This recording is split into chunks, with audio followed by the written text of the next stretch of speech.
Hey, Shalom, Shalom, Shalom. This is Naaman from DC, Ranch of Great Millstone. Alright, back for another video. First and foremost, Kahala Yahweh, Ba'ashem Yahushua, Ba'ashem Rakah Bradash. And of course, once again, double honors go out to the apostles, bishops, and elders of Great Millstone who rule well. I'd like to send salutations out to the fellow Akim that are out there on the highways and byways, pushing the truth across four corners of this earth, while we're still trying to wake up the remaining hopeful elect. Alright, so again, another short video on what a lot of people are hoping to be the next president. Alright, but everybody's forgetting how much she championed putting Jake away, like most of these other people, like the current president with the crime bills, even before the 94 one, how vicious he was. His opinions of Jake were very troubling, but everybody forgot. And what I mean by everybody, I mean Jake. I mean, you know, and that's the thing with going on emotion. These things are bound to continue to happen, as in the case here. I want you to listen to these are her own words, and then we're going to go to another video where this one, Jake in particular, she screwed over. All right, here we go. Power I have as a prosecutor is that with a swipe of my pen, I can charge someone with a misdemeanor, the lowest level offense possible. And by virtue of that swipe of my pen, you will have to go to a courthouse and stand in line. You will have to come out of pocket and hire an attorney. You may get arrested for a few hours. You will be embarrassed in your community. You will miss time from coming onto the Google campus. All because with the swipe of my pen, I've charged you with a crime, which I may choose to dismiss 2 weeks later. It's an incredible amount of power. There you go. All right, once again, Anchor Man. You know, just to ruin a motherfucker's life if she so choose. And you're going to understand that with this next video, because she did just that. Even when evidence was presented, all right, that contradicted everything, and she still, all right, did not want to admit. Here we go. This evidence that was strong fucking evidence. If they would have granted me Hold on. I was going to fight to ultimately get back. And I'll never forget when I turned around and I looked and I seen Kamala Harris, you know, we locked eyes this one time, and she laughed. She literally just like kind of bust out laughing. Almost as in if she was pointing at a nigga like, ha, ha, ha, ha. That's how I felt. Though she didn't point. But that's how I felt when she was laughing at the verdict coming down. The next thing that I need to figure out is how can I get a retrial before I get sentenced, right? I don't know. I'm learning all of this stuff. I'm learning the law. What is it that, you know, it is? Nobody, out of everybody that was there, everybody knew I didn't do it, but Nick, in their mind, they thought of it as in if, even if you came and testified to say that I didn't do it and not say that somebody else did it, that's still telling. When it's not. Kamala the Cosplay Chameleon wrongfully convicted this man right here. That's Jamal Trulove out of San Francisco. He was sentenced to 50 years to life in prison for a crime he did not commit, framed by the San Francisco PD and Kamala Harris, who was the San Francisco DA at the time. She went along with prosecuting him, although when she first got espoused, they omitted evidence and erased important details on the drawing that was created in pencil. Kamala Harris found 2 women who originally both said he didn't do it. They ended up forcing those women to say Jamal was a suspect. One of them out of fear of being prosecuted herself after she was pulled over in an unrelated possession case. She had nothing to do with Trulove's case, but they made her become a witness and join their witness protection program to avoid prosecution in her own case. Basically, Kamala made up evidence, made up witnesses, and hid the truth from the jury. Then after he was sentenced to 50 years in prison, she laughed at him. Because how could I not? Excited to have another conviction by any means necessary, Kamala went on to run for Attorney General of California, where she continued to avoid the truth and accountability for prosecutorial misconduct. This story was absolutely diabolical. Shout out to our brother Art of Dialogue. Thank you, Art, for giving Jamal the platform to tell his story. We're going to get into a clip, but first, take a second to make sure you're subscribed to the channel and click the notification bell for all updates. Won't waste any time. Let's go ahead and get back into it.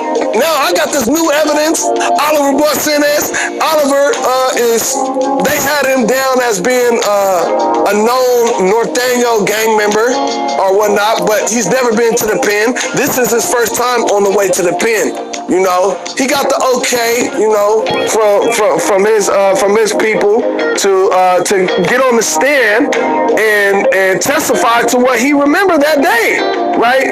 And we did this in a motion to review for a new trial based off of new evidence before I get convicted, before I get sentenced. In the district attorney office, they came up with this cockbull fucking story saying that, oh yeah, he's doing this as a favor for the blacks and the northerners in prison and so forth and so on. Just a ton of bullshit. Like, how the f is this happening? And he's never even been to prison. I've never been to prison either. There was a young Latino man who approached Jamal, telling him he knew who he was from the news, having a high-profile case. He went on to tell Jamal that he was in the police station the same day police brought in a woman they pulled over. The woman came from the same neighborhood as Jamal. She was facing prison time for her own case. It was a very serious situation she got caught up in. The young Latino guy, he was also there for his own case. According to the young Latino, the woman kept telling them that Jamal Truelove didn't commit the crime. However, detectives wanted her to say he did. Why? Well, because Kamala Harris needed to find a witness in the case. They ended up making that woman an informant on Jamal's case, although she was not an actual eyewitness. She was just from the same neighborhood, and according to her in the beginning, she said word on the street was that he did not commit the crime.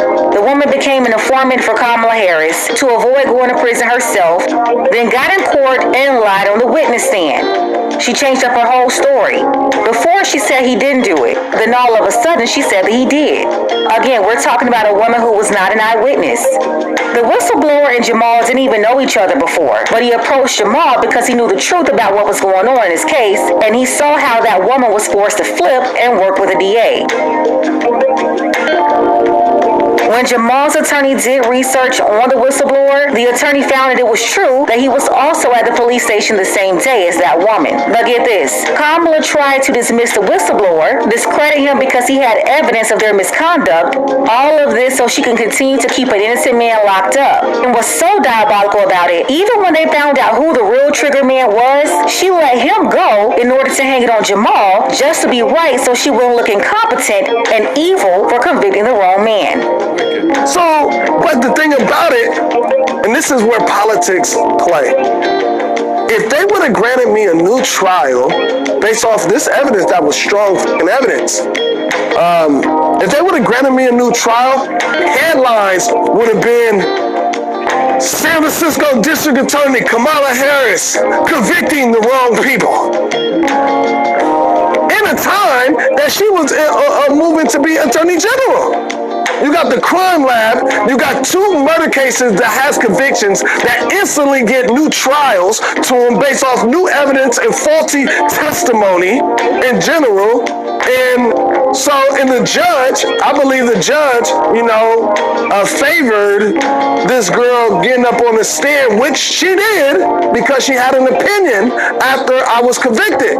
So what they ended up doing was not granting his testimony as credible evidence. And they ultimately denied my new trial. I went to my second, and then when I came back for my sentencing, that's when I see Kamala Harris again. I'm back in there again. smiling, ha ha ha. I mean, you see her now, she smiles and laughs for every fucking thing, you know what I mean? And in my case, she did the same thing. And I got sentenced 50 to life. And you know, when I after I got sentenced, I made it my mission to ultimately, to give back and hold everybody accountable, from the police to Linda Allen to Kamala Harris, accountable for the negligence or the deliberateness of what she did to me and to numerous motherfuckers that's around me. Because it wasn't just me. It was Ijama, it was Demarion Hernandez, it was Charles Hurd, it was so many people, and those are all people I know that are definitively innocent that got convicted under the watch of Kamala Harris, regardless of their circumstances, regardless of their history being in the hood and so forth and so on, and oh yeah, this person was a bad person, or da da da da, that's what he deserved. No, the facts are the facts, the case is the case. When they undercut these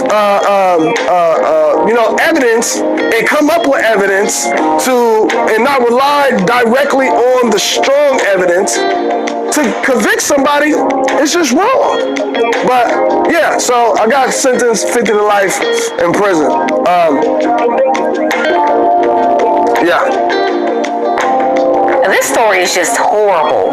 He spent 6 years in prison to make Kamala's conviction rate look good, to make her look like she was doing a good job, when she was doing a horrible job. She was locking up innocent men, letting the guilty get away. So listen, the next time Jemele Hill, Charlamagne the God, Angela Rye, Joy Reid, or Ricky Smiley tell you that she didn't lock anybody up, that's a lie. Then the black men, Kamala Harris didn't prosecute you and treated you bad in court. I got treated bad in court too. Ask about Jamal Trulove. She locked up thousands of black men and even violated the rights of a lot of Latino men too. 6 years of sabotage. 6 years of this man's life gone. Not to mention all the years he had to fight. You know how much the city of San Francisco had to pay for Kamala's incompetence? Over $13 million in this case alone. Yeah, that... I'm gonna stop it there. It's almost over anyway. But the thing is, $13 million. You know what I would do? And it's never gonna happen because they all fucking working together. If I were Trump, I would have this guy as a guest at the debate. I want to see how nervous that bitch get. Yeah, I'd do some shit like that. Because that's just outright wrong. But that's the game they play. When we bring out scriptures like Isaiah 42 and 22 about our people being hid in prison houses in the holes, I'll get it. But you have to understand, this is all ultimately our fault for not obeying the law, statutes, and commandments of Yahweh Ba'ashem Yahweh Shai. And this is the punishment that's been meted out, all right, for what? Breaking those laws, statutes, and commandments. We, said we would do these things, all right, we would obey, and we didn't. So there's the consequences for breach of contract, because the covenant is a contract, all right, between the Most High and His people. And look at us, they're the bottom of everything, the last, all right, we're the butt of jokes, all right. But again, this is the curses, and we keep perpetuating those curses by, like I said earlier, about getting all emotional, all right, and voting for people that, first of all, shouldn't be over us, because it tells you in Deuteronomy 17th chapter, all right, you're not supposed to put anyone over you but your own people. But what do? Again, the curses, because even if you find someone that you think out of your own people and they end up working against you. Why? Because, again, we're still under the curses. We're still under the punishment. Isaiah 30th chapter, all right,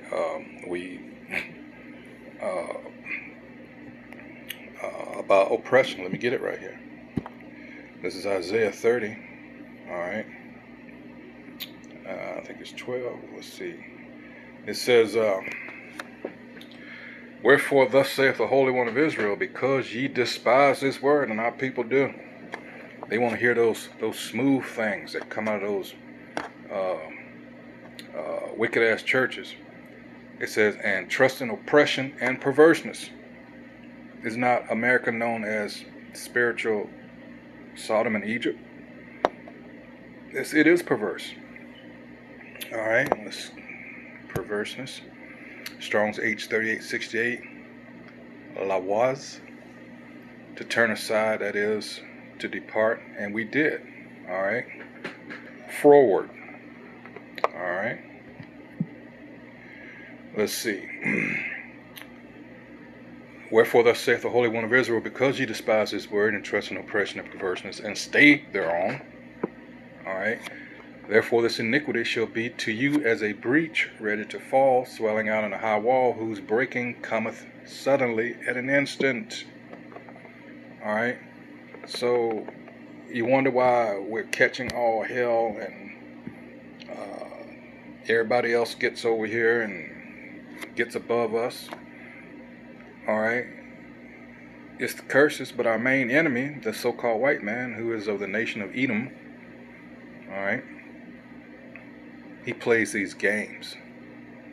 All right. He does these things in spite. That's why we pray that, hey, we got to get the hell up out of here.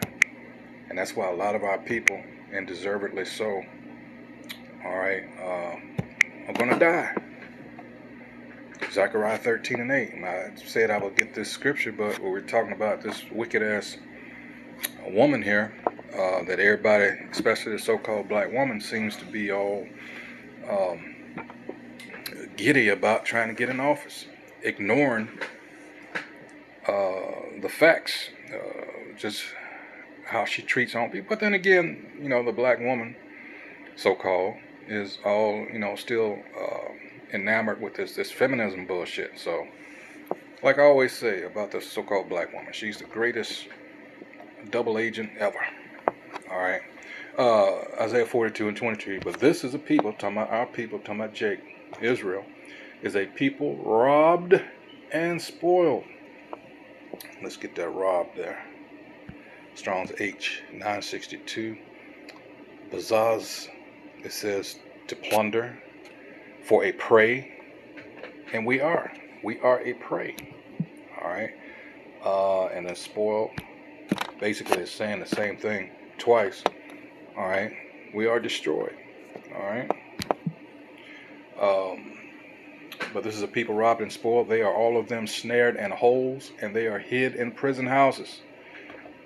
Here's America always talking that bullshit about democracy and justice and all this, and you have 2.3, last I checked, 2.3 million people in prison.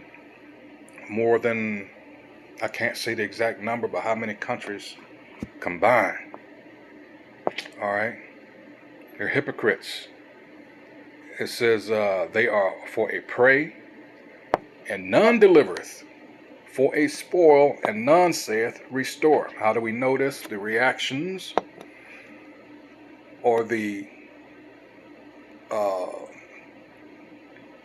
reactions you get from what's currently in discussion now, reparations. Even people coming here from other countries. No, don't give them black. Who the fuck are you? None say restore. Let's get that. Restore. Strong's H7725. Shawab. To turn back. With the idea of return to the starting point. Alright, let's see. To convert to deliver. Why? Because it's more beneficial for us to be in the position that we're in. Remember all the times that we tried to build our own settlements, towns, whatever have you, and what happened? They were destroyed. All right. To hinder, let's see, to recompense. All right. To refresh, to relieve. No one wants that for us. No one want to let you know that this is not an accident. This is not, as some would argue, oh, pull yourself up by your own bootstraps. No. Can't do it. Already tried that. You're not going to educate yourself out of this, because the people that are over us are going to ensure, all right, that only just a select few, all right, just to get just enough to give that illusion that, you know, things work, because that's the game they play. All right, and yet still other people coming over here, the immigrants, they're talking about the Northern Kingdom with, you know, the so-called Hispanics, but what about all these other people that are coming in that are not mentioned, but they want to blame it on, you know, what about these Ukrainians that they just, you know, kindly open the door? You don't see them coming up through the border and everything. No. You get the red carpet treatment. See? You know, fuck this place. But yeah, that's going to be it on it. I mean, he did 6 years, you know. 6 years is 6 years. I'm not going to trivialize what he went through compared with others, but you heard some real horror stories. 20, 30, 40 plus years for something they did not do, and they get out. What do they do now? I mean, yeah, you get some money, but come on, all those years, now you're a senior citizen. Psst, get the fuck up out of here. And that's happening more and more, in case, you know, for those that are, you know, paying attention. And if you're not, we're telling you, look it up. All right? All because of situations just like this. Motherfuckers know that Jake is innocent, but no. Because we want to pad our own stats. Never mind this life you just ruined. That's why this place got to go. You know, the sooner the better. So with that, once again, I hope whoever views this is edified. That's what we do here at Great Millstone. Filter everything through the scriptures as it should be. That's the way you need to look at it. All right. So with that, hey, until next video, hey, shalom.